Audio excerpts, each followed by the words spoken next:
comes from the Upanishads and it comes from the Gita. That is the purpose, Actually, right? if we go back to Tattvabodha and start picking up the Sanskrit words, it all starts. It all making starts. sense. Yeah, Absolutely. Yeah. You have everything, right? But now I'm showing you differently without that structure of Tattvabodha. So now you should be able to understand. Exactly. I'm creating an infrastructure from which your mind can understand what I'm talking about. Brahma Jagat Karanam. That Atma is Jagat Karanam Brahma. So this is another way of saying Tat equals Tvam. Exactly. Yes, right? Wonderful. Right? But that Tat equals Tvam, wonderful, Nandita. But we haven't yet really looked into that Tat part, the cause of the universe, in the sense that how did it all come about. That we are still about to use, but very true. Very true. Okay? So, this is the vision of the Vedas about who you are.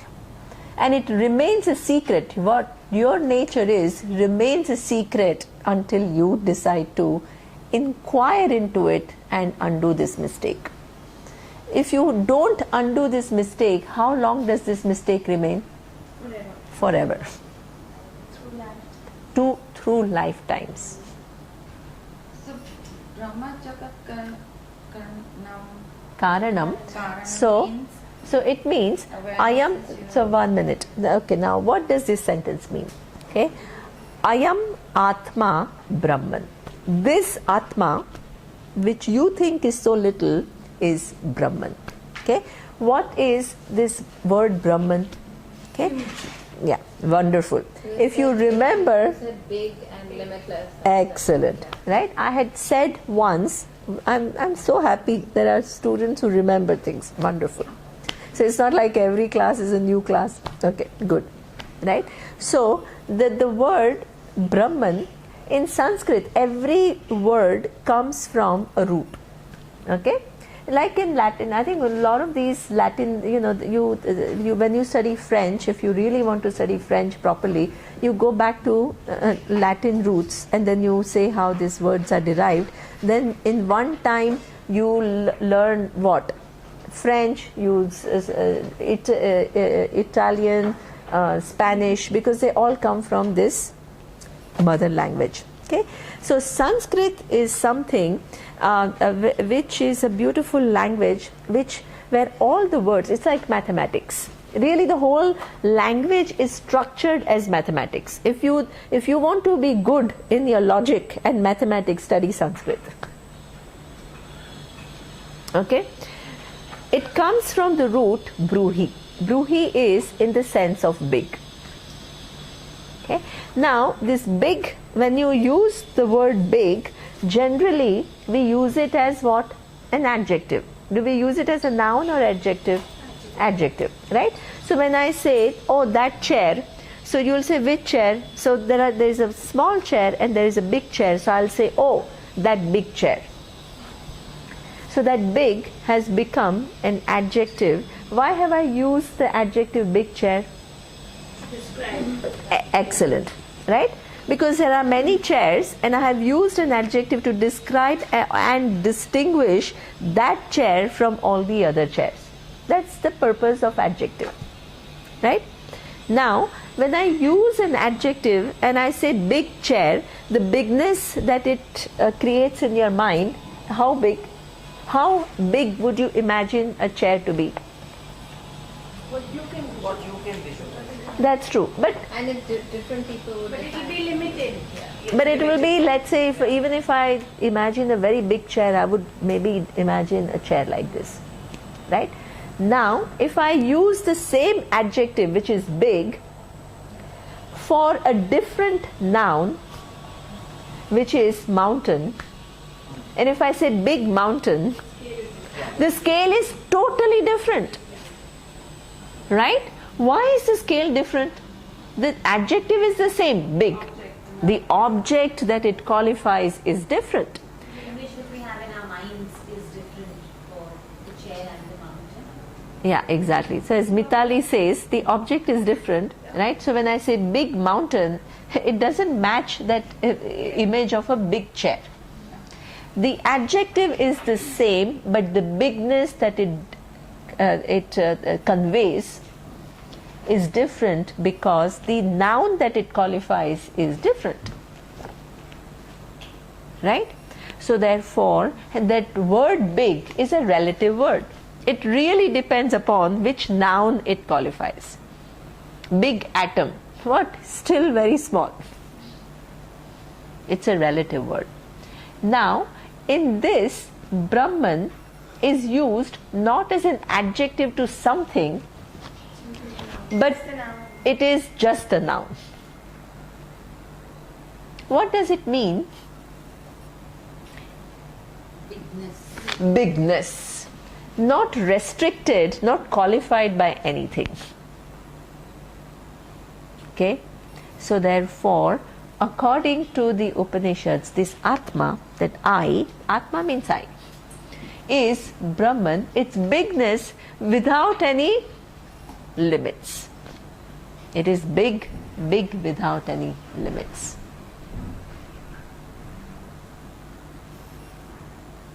Okay? Now, this big thing, which is without any limits, what is the relationship of that big without any limits to the universe? It includes the universe. Jagat Karanam. This Brahman is Jagat Karanam. So cause, right? It is the cause of the universe from which all the forms come, by which all the forms are sustained, unto which all the forms resolve. From every form in the universe comes. We just saw that if you really trace any given object's origin, it comes down to that awareness, Chit.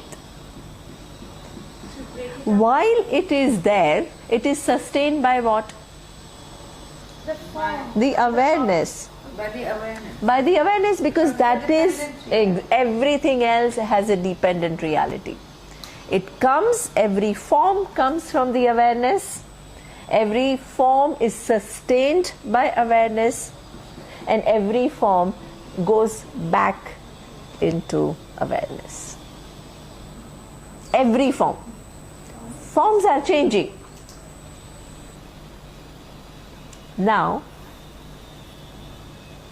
if you have not thought about something, Upanishads and Gita will make you think about it. What about time and space in which all the objects exist? What is the relationship of awareness with time and space? Sorry, what is what?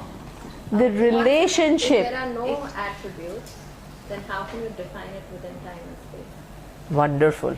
Wonderful, Nandita. Okay, wonderful. But we have to go a little slowly. Wonderful. Your answer is very true. What we saw so far is all the objects. The building block of the universe is not atoms, but it is awareness.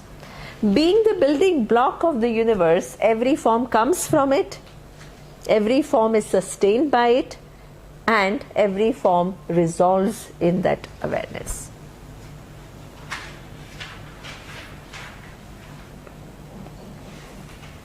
Now, the next question is, okay, the objects resolve and come from awareness and go back and are sustained by awareness while they exist.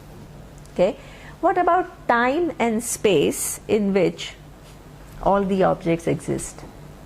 What is the relationship of awareness with time and space? Big question.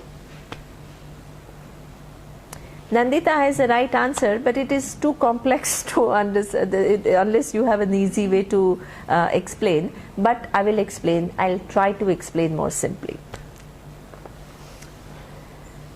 One good thing is every discovery of physics has helped Vedanta.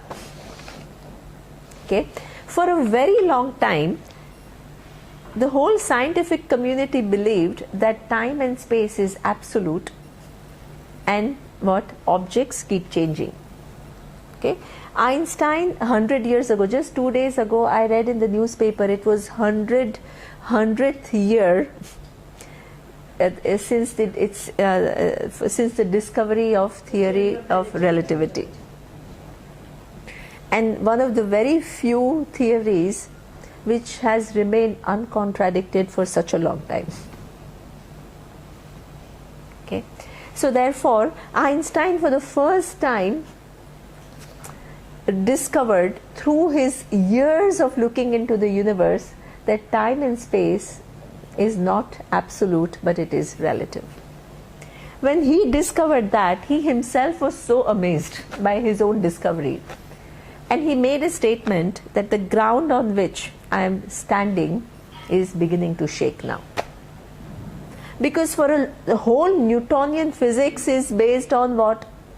Time and space being absolute, constant. Okay, here he says even that is not constant. And that is exactly what Vedanta says. Thousands of years ago, our rishis had figured it out. Okay, they had a very simple method to show why time itself has a dependent reality. Why does the time have dependent reality? Dependent reality means mithya. We use the word mithya. We say time is mithya, space is mithya. Okay? You look into, just as you look into the reality of the table, you look into the truth of time. When I say time, what does time mean? We generally go by our definition of time by saying now it is 11 or 12 o'clock.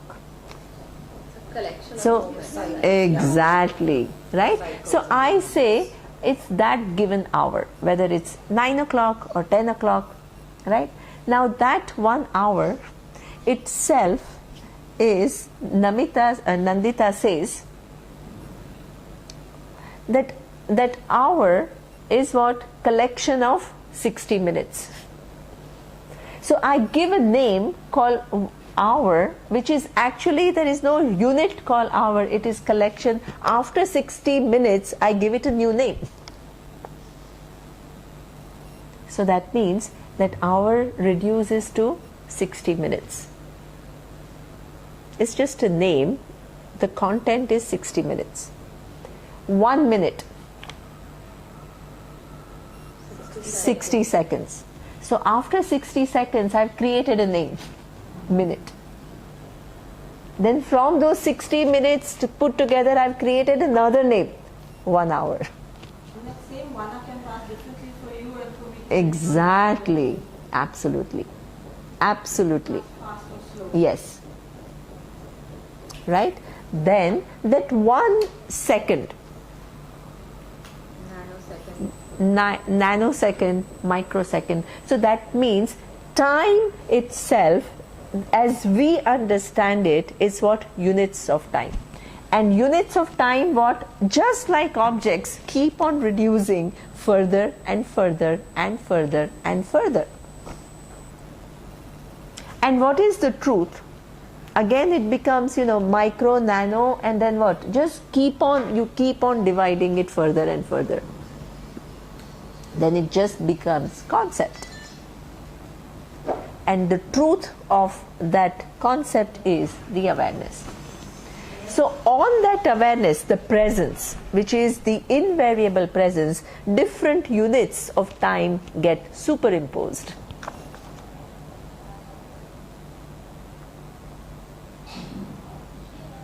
Right? So therefore, time itself has a dependent reality. It depends upon that awareness. But are you not making that assumption? How do you know that breaks down into awareness? It breaks down because there is no unit. See, the unit within units, within units, within units, within units. Then ultimately it's only the presence, and there is exactly presence which then gets measured in terms of different units of time. समझ गए? Okay. So that objects are mithya, time is mithya. And yet, in spite of saying time is infinite, time So- is mithya. So time is not infinite. We don't say time is infinite. We say time is relative. Right? Relative means, in fact, absolute or constant time would mean that it is something which is unchanging. Einstein's theory contradicted that by saying a time is not absolute, it's not constant.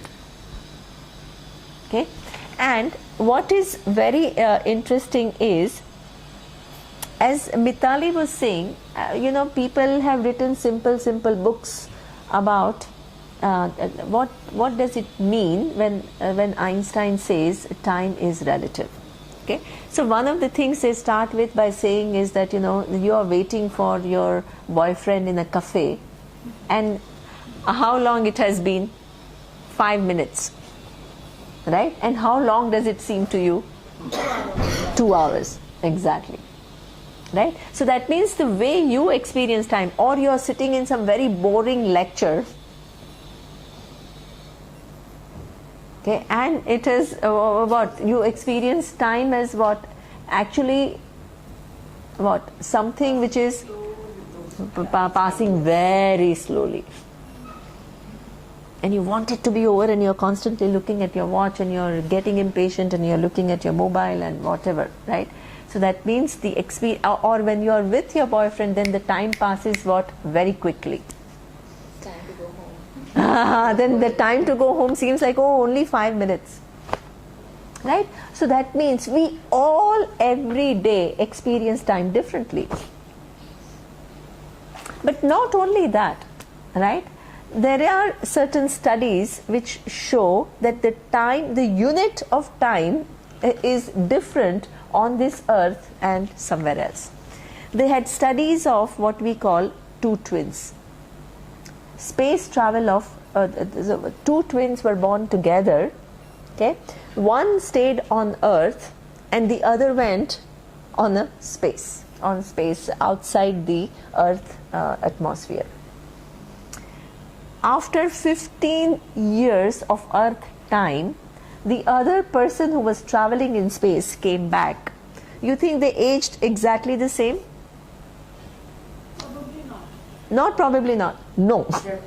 I mean, definitely not. Because these are experiments. But they actually did this? Yeah, there are studies where you show that there are. I mean, yes, these are all. No, but then you can't age and non-age. Yeah. So they have done. So these are scientific experiments, right? I mean, this is nothing to do with Vedanta. What I'm saying is that person who comes back from the outside atmosphere, I think, has aged less. I don't know which way. I think, yeah,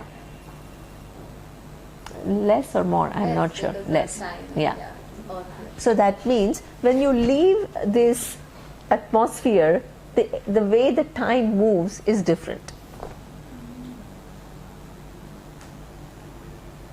Because we have determined it based on the rotation of the earth. Exactly. So when you go out of that, the time behaves differently.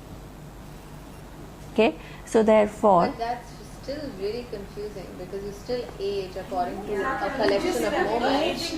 That's true, because But you are on this moments earth. are the same whether it's one light year or it's one earth year. The unit is different. Yeah, but the aging is a process that's a collection of moments. Give the unit of time. No, but even the time, it actually depends upon the space, because see, everything is moving in the universe. So it actually is dependent upon the speed at which the objects are moving also in the universe. So it's connected to that. That's why it's a flux. It's not constant. Because you are imagining the whole universe to be constant all at one place. But actually the reality is the whole universe is like moving at a very high speed. And every object is not moving at the same speed.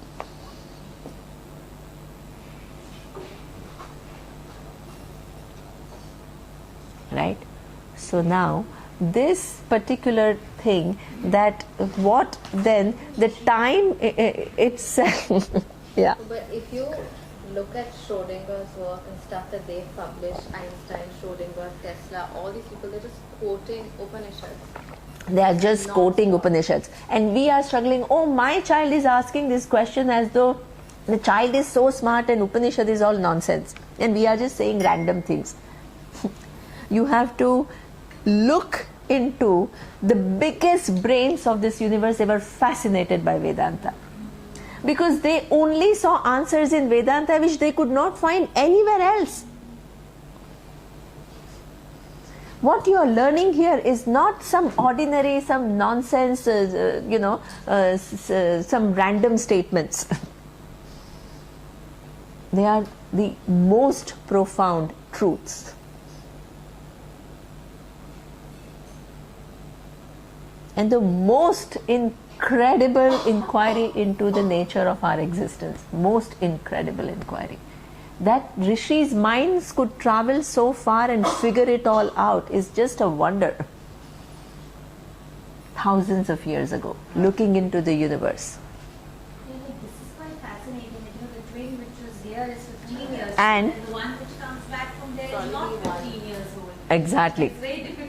Yeah. It's just very interesting and very Yeah. to reconcile that. And Chandana, I will tell you, the Upanishads were saying, I'll just tell you simple things. You must know.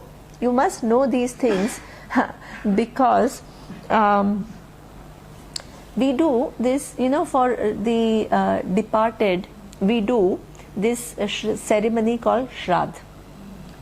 And Shraddh is done, what? Once a year. Right? On that tithi of that, the person's departure. And in the Vedas, it is written that 1 year human time is 1 day according to the time of where the departed is. So that means if you're feeding, exactly. So that means if you're doing one yearly ceremony, you are feeding them every day. And you are asking for their blessings. But this is just But the fact that the time behaves differently when you are at a different point in the universe, they had figured it out. It's like it's the same. The implication of this is exactly the same as travel of twins in the space. Because that person experienced time differently.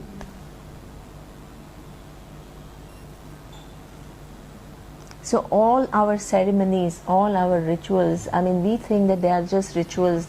We have lost meaning. True. We don't understand what we are doing. True. We just repeat without even understanding. It's true.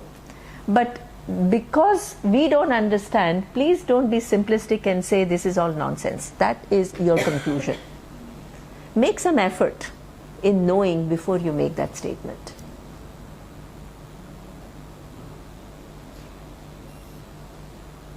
Okay? Because there is this amazing amount of knowledge, okay, where it is just mind-boggling. But besides that, okay, so time. What about space? space is a moment in time, isn't it? Exactly. According to modern physics, time and space cannot be separated. Okay? But if you look at Vedanta, they have a simple way of showing how even space is something which is mithya. It depends upon what? Awareness. Because the whole premise of Vedanta is the drishya category, which includes what? Objects, time and space. It depends upon awareness. Drik. Everything in the universe is different. Exactly. Right? So until now, we had only seen the objects. Now we are looking into time and space. Now, space. What is space? Generally, how do we understand space? If you say this is a table, it takes up this much space. Excellent. Right? So that means the table occupies some amount of space. Then if I say that what is the distance between me and Shona? 10 feet. Let's say 10 feet. This is what I occupy one point in space and she occupies another point in space, and what is there in between? Space. Right? And what is that distance, which is what we call empty space, and that is what we say 10 feet. Right? This is what it means. Now the magic is, now how do I understand that even space is relative? If I say that when I draw a line, then there is what? It will come to 10 feet. Now if I think of this line in terms of points, infinite points.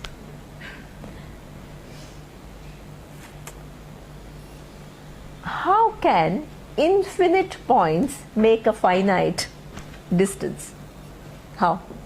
It's in your perception. So that means that whole thing is relative. Please understand, there is nothing absolute about it. These are just reference points which are working very well for our empirical usage. But in terms of reality, it's all just what? Certain concepts that we have taken on that presence. And what is that presence? Awareness.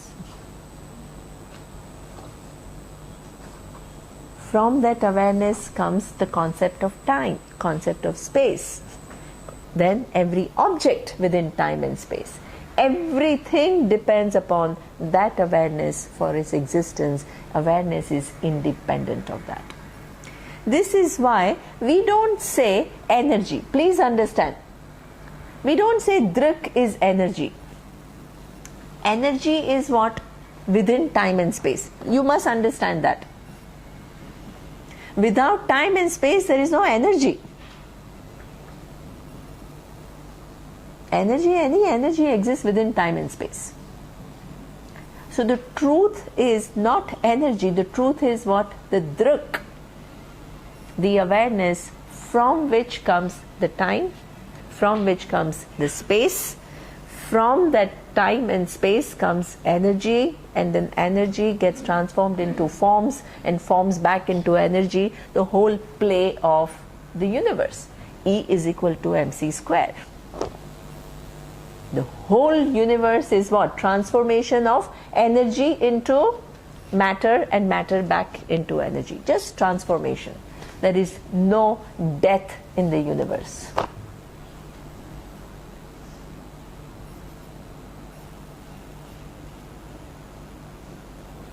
Death only refers to going of a form. There is no... Exactly. It's all recycled. It's an amazing factory of recycling. Converts back into energy, again transforms into another form, just keeps changing. And the whole play exists in what? Awareness. Does awareness get affected by the whole play? No. And it is independent, exactly. It is Satyam. How did we define? The Jagat is Mithya, it has a dependent reality, and awareness, the Chit, is Satyam, which has an independent reality. Being independent of the forms cannot do anything to it.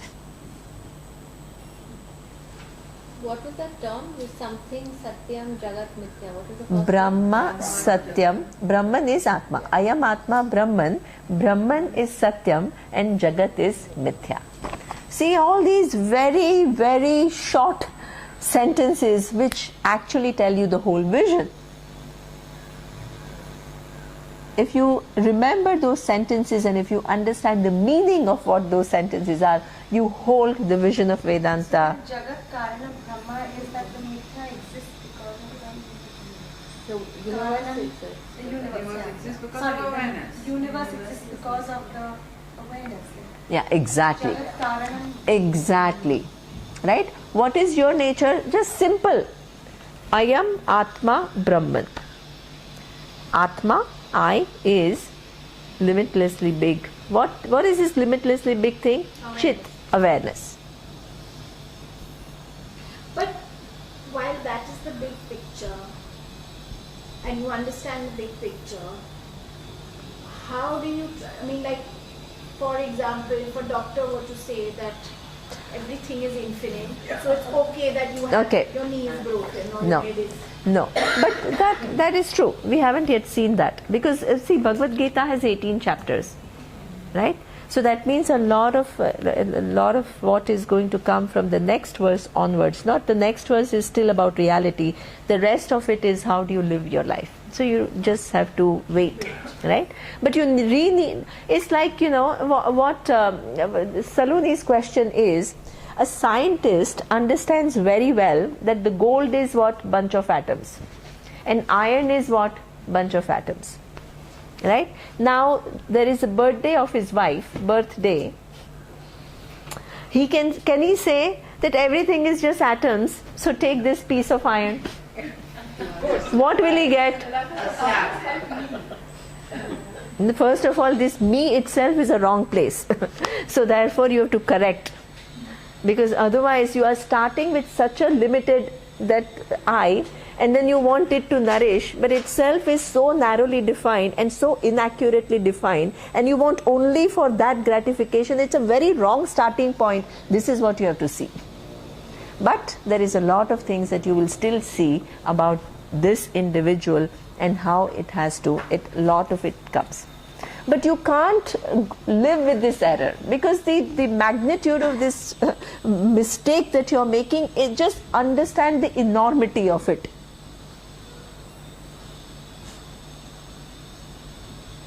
Okay?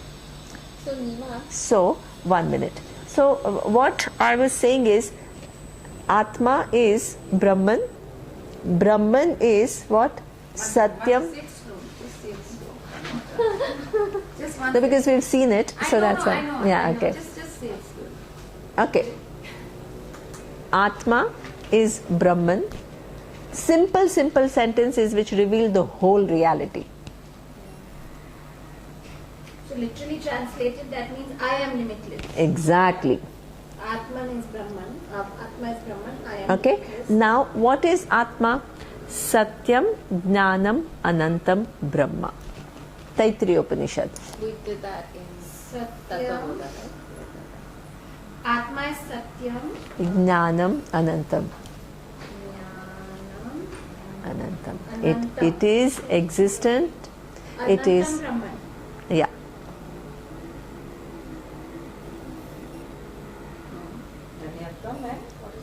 Satyan. Satyam is what? Now, I don't want you to just mug up. It's not about mugging up. Understand the meaning. What am I saying? What are we saying? Because otherwise you'll make notes and all, and then what? It doesn't serve any purpose. Live the meaning. See the meaning of it. No, but it's nice to see the subtleties of the word. Exactly. That's So this is why I'm saying, see the meaning. What is Satyam? the independent reality. Excellent. Right? Independent reality. Then what is that independent reality? What is the nature of this independent reality? It is Knowledge. Chit, knowledge. Satyam Jnanam. Knowledge means awareness or consciousness because of which every knowledge is possible. And that awareness is Satyam Jnanam Anantam. Anantam. Limitless. Yeah. Exactly.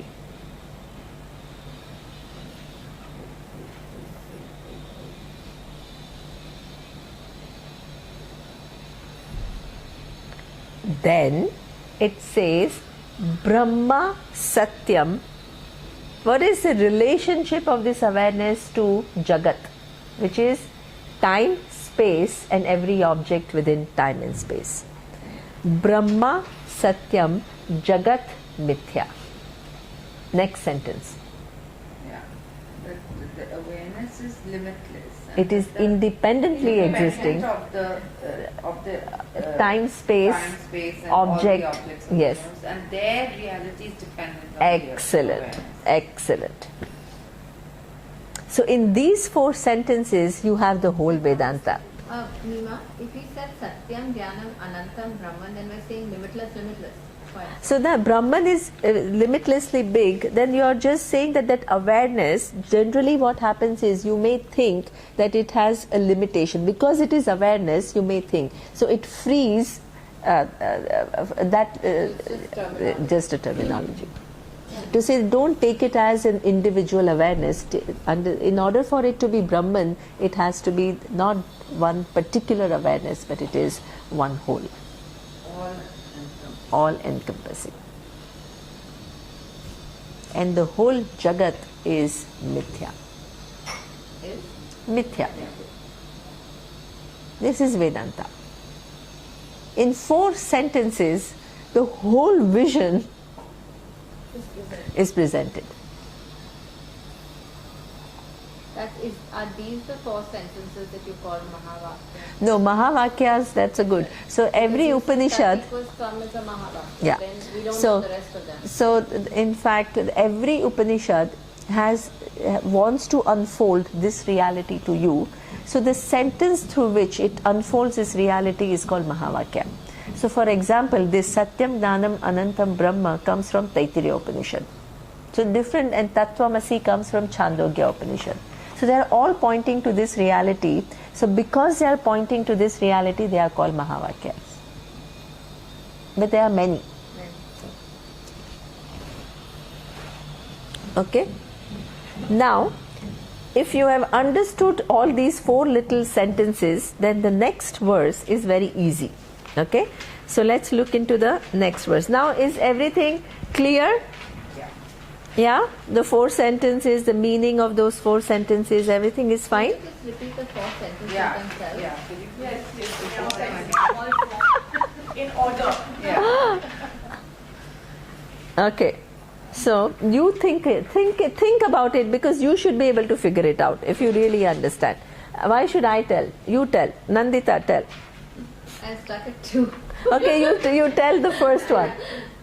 Just think logically and you will get it. One is Satyam, Jnanam, Anantam. No, the first, where do I start with? Atman Brahman. Brahman. Yeah. First one Atman Brahman. Second one Satyam. Wait, stop at first.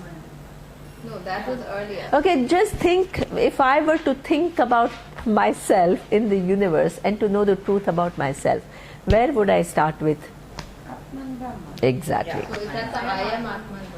I am Atma is? I am is this Atma. Because generally what happens is Atma, people think, they imagine it to be some abstract entity. It starts with I am means this, something which is very immediate, something which is you, right? So don't think about it as being some abstract something. Okay. Now the next question would be what? What is the what is it? That's why you say Satyam, Jnanam, Anantam. Excellent, right? Because I've used this word Brahman and I need to know a little bit more. What is this Brahman? So the next sentence is Satyam, Jnanam, Anantam, Brahman. Jnanam. Like Jnana. Yeah, Anantam. Limitless.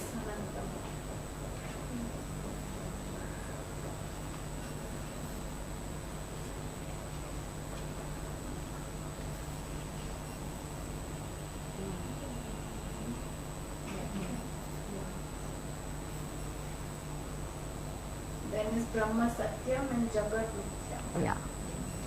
And the last one is Jagat Karanam Brahman. Is that Yeah. the last one? So we can use.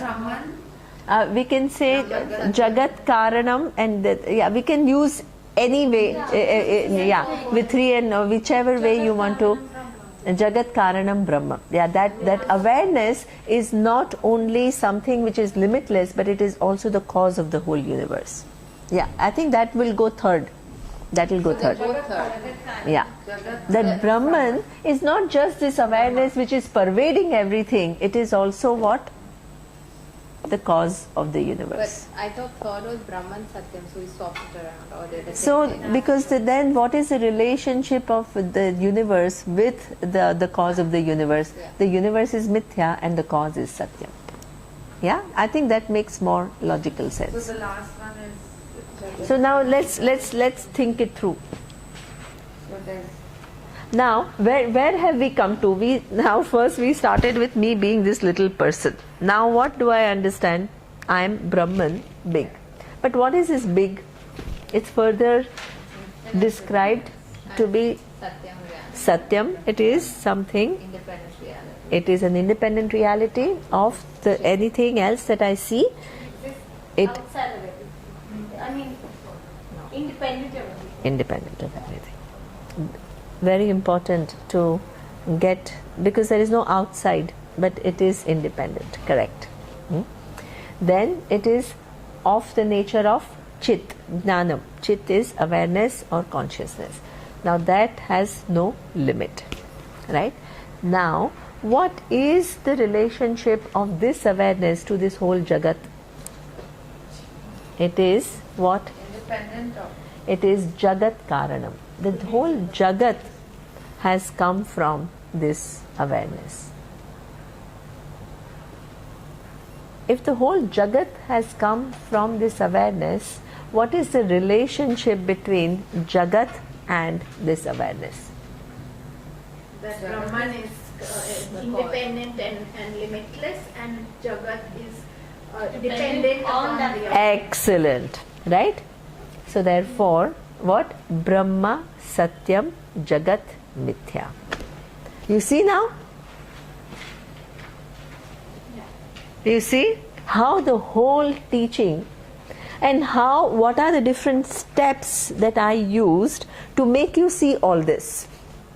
If I just made those statements, what would you understand? Bunch of Pulling a words. fast one. Exactly. Right?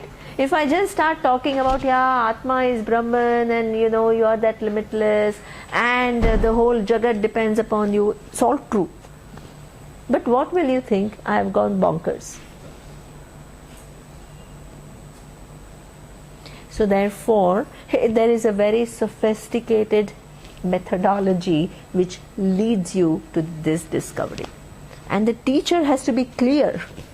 If the teacher is not clear, imagine what kind of confusion it can create.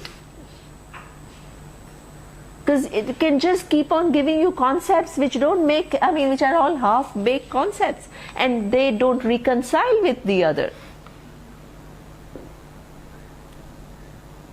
Here you find any logical flaw. Find one logical flaw. It is brilliant. It is, yeah. When I said time and space earlier, I meant something completely different. So maybe I got a logical flaw and you explained it differently. Huh. So when I said it has no attributes, therefore it cannot exist in time and space. So I was looking at it in the form that if it has no attributes, so you don't know whether it's 6 feet tall or 2 feet big, therefore you can't define it in space and therefore it's independent of space. See, because you have Or is that too simplistic? what it comes to is true. What you are saying is that because it is not any object, every object exists within time and space. But because I told you that awareness is not any given object, And it's limitless. and it is exactly. And So it attributeless. is, yeah.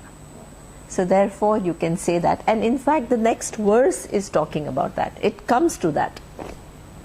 It comes to that, right? Because this particular fact that therefore it is attributeless is something that you figured it out using your logic. But here it is made explicit. In the last few lessons we talked about it being attribute. With less, yeah. So here the next verse talks about it. So we'll see the next verse. Yeah, that's correct. But what you say, the logic is But good. it's very simplistic. But it's simple logic. But but it works. Okay.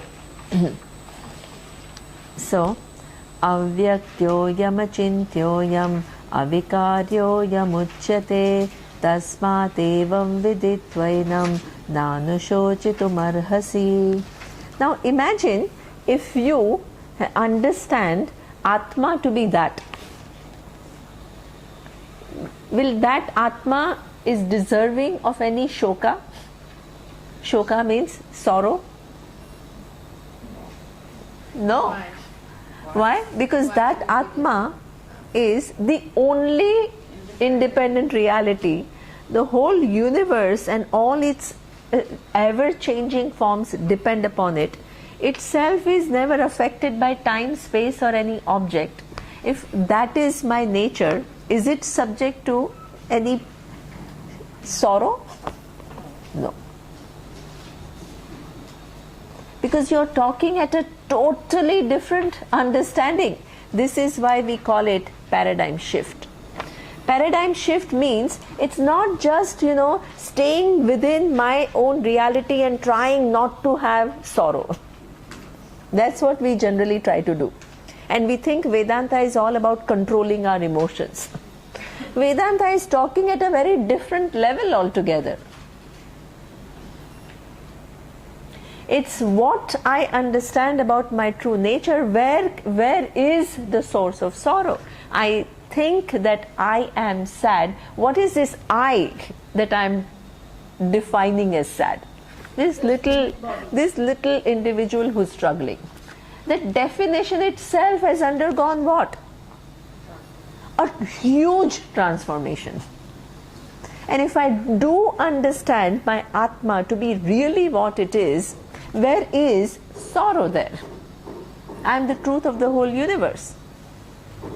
The entire universe, every form of the universe comes from me. They are sustained by me. They go unto me. And I enjoy independent reality. I am limitless. If this is a vision that you have clearly understood and not like I'm trying to figure it out and I'm just trying to still think about it, not like that.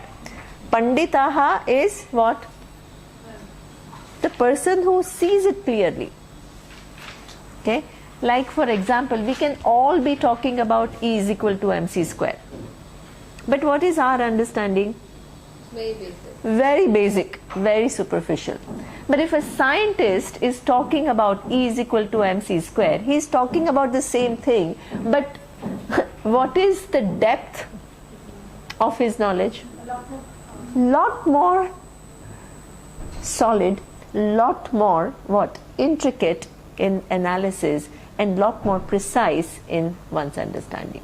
So therefore, this equation that I'm talking about has to be understood not superficially, not just like some idea, but absolutely as clear as the daylight. Where you're not intimidated when you're talking to a physicist or a neuroscientist or anybody who questions you in any given standpoint, you have clarity. So this is the level of understanding. This is where your understanding has to reach. And if the person has really reached that level, where is the sorrow for that person?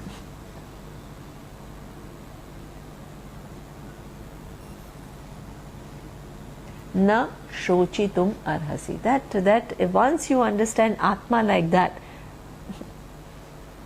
there is no the very cause. It's an uproot. It's like other things that we look for solutions to our sorrow are what? It's like you have a tree and then something is sick. So what do? You try to fix it. Then you try to fix here. By the time you fix this, here is a problem. Then you try to fix that. And it goes on and it goes on and it goes on. Every other fix that we search are what? Those little symptoms that we try to take care of. Here it is what? Uprooting the very cause. Because the who I am has undergone a huge shift. Okay, what is the nature of Atma? Here it says avyaktyo ayam. Okay, this Atma is something which is here I don't I don't like the word which is used. It says it is said to be unmanifest. What you need to understand is it's not unmanifest. It is something which is, the whole world is what? Becoming manifest and unmanifest. A moment which was unmanifest just 1 second ago is manifest now.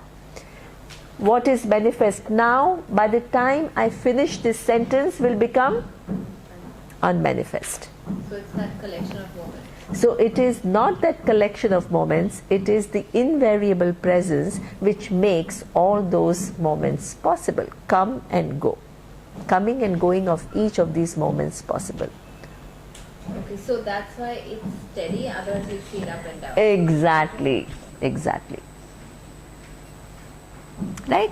Moments, the whole universe is in a constant flux. Right now, if you look at this at a micro level, so many cells your body right now has got rid of. Are they visible to you? Not even visible to you. New cells are generated. Are you even aware of that? You are not even aware of that. Okay? Whole universe is what? What seems like a stable universe is what? Constantly changing from unmanifest to manifest, manifest to How unmanifest. do you use the term manifest? Manifest means a moment here is now there. Then that moment will disappear, it becomes unmanifest. So if you really look at, if you want to have a striking example of manifest and unmanifest, before this body was born, it was what? An embryo, a fetus. Before that. And before that, unmanifest. Now it has become manifest. After death, it will become what? Unmanifest. I like your example of cells, otherwise we'd be seeing like stuff coming and going in our hands. Exactly. We see it steady Yeah. because of that presence. Exactly. Absolutely.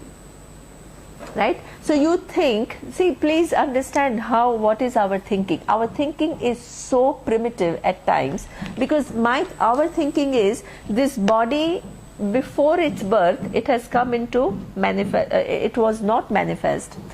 Now it is manifest, and when I go one day, it will become unmanifest. So right now, I think it is manifest.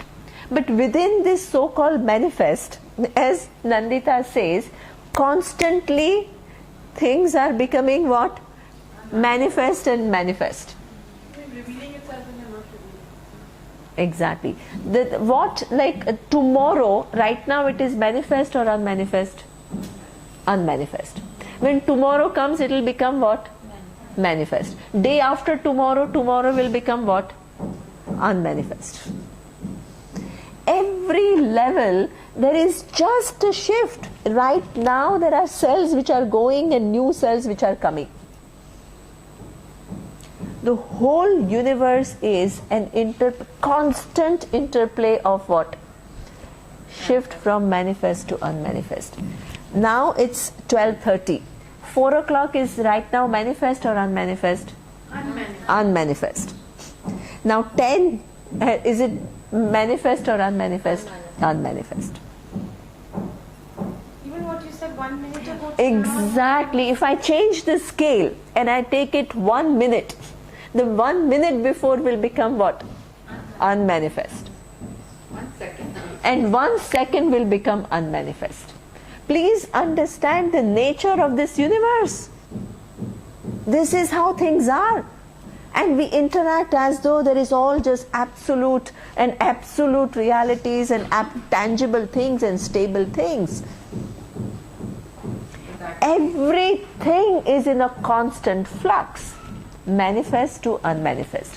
What is this reality? Is it part of that manifest and unmanifest? What is it? Constant awareness. Exactly. It is the only constant awareness on which all these interplay of manifest and unmanifest is happening.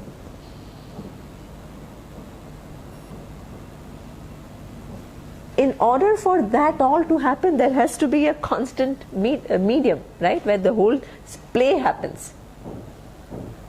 That is you.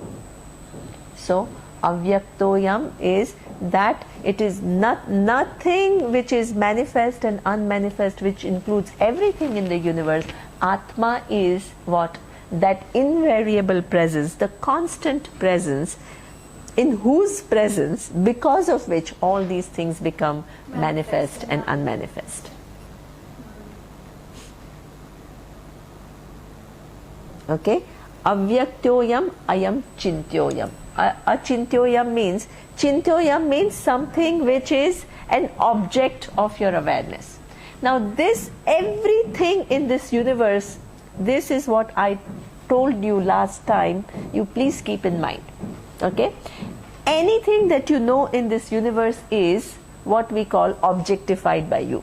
We saw two kinds of pratyaksha. What are the two types of pratyaksha we saw? Avaran Shakti and No. Excellent. Right? We saw Indriya Pratyaksha and we saw Sakshi Pratyaksha. Everything that you see is through perception. Right? The perception takes place two ways. One is I use my senses, my five senses for that perception. If I want to see the forms, I need to use my eyes. If I want to hear the sound, I have to use my ears. If I want to get the smell, I have to use my nose, right? But only nose will not do the work. I need what? The brain. Exactly. It all gets processed in my brain. Okay? So this, everything that is belonging to Drishya category is available to me through what? Indriya Pratyaksha, through my senses, or through what? Sakshi Pratyaksha. What is Sakshi Pratyaksha? Witness perception. What is witness perception? Witness certain emotions like Excellent. Excellent. Right? So that means you witness, let's say, what you see with your eyes could be a snake. Right? But what you experience is what? Fear. Are you seeing an object called fear outside? No. What are you seeing? Snake. Okay? But there is another perception because of which you are aware of your fear, as Shona says, which is also coming and going. This is what we call witness perception.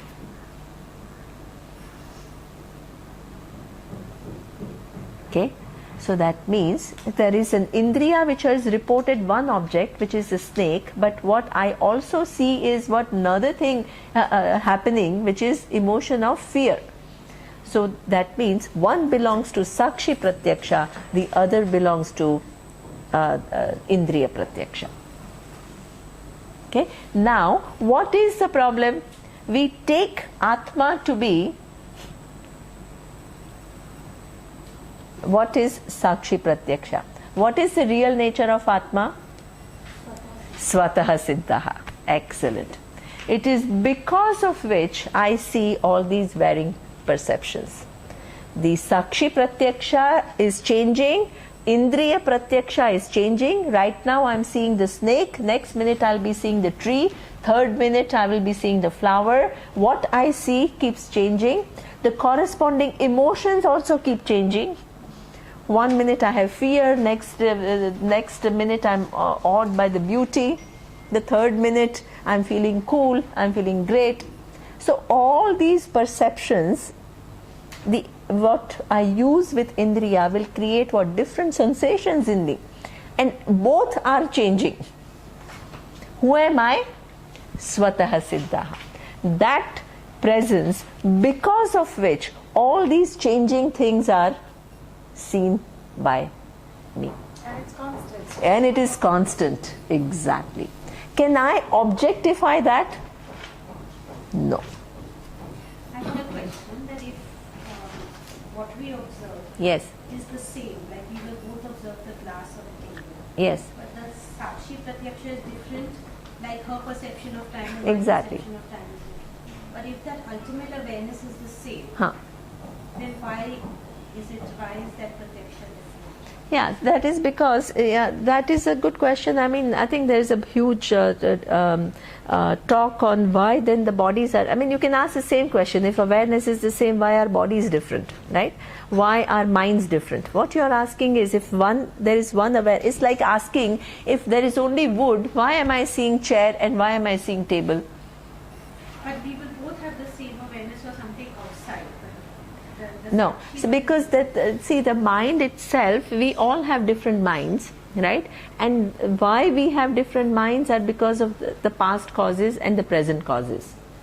So they have their own cause. Every form is different, even within this body. Your capacity of your senses is different from capacity of my senses. Why? Because there are some causes. What causes those differences is another topic that we will see later. What now we are seeing is the fact that awareness is free from all these different the forms and their characteristics. But then what accounts for those differences is another question that we'll see. Okay. So we will stop here because it's a big class. So avyaktoyam achintyoyam. Okay, avikaryaha. So all these, that is what you need to know about Atma. That's the last verse. Now everybody is getting impatient for how do I use it in my life. So all that will come from next verse, right? So that will come very soon. But this we have to finish because you need to be clear about what is the nature of Atma. That is a starting point. You need to correct this error. Then comes the question, how do I live with this new vision of who I am? That's the next question, and that's given, right, in 3rd chapter. Om Purnamadav Purnamidam Purnat Purnamudachyate Purnasya Purnamadaya Purnamevavashishyate. Om Shanti Shanti Shantihi. Om Shri Gurubhyo Namaha. Harihi Om.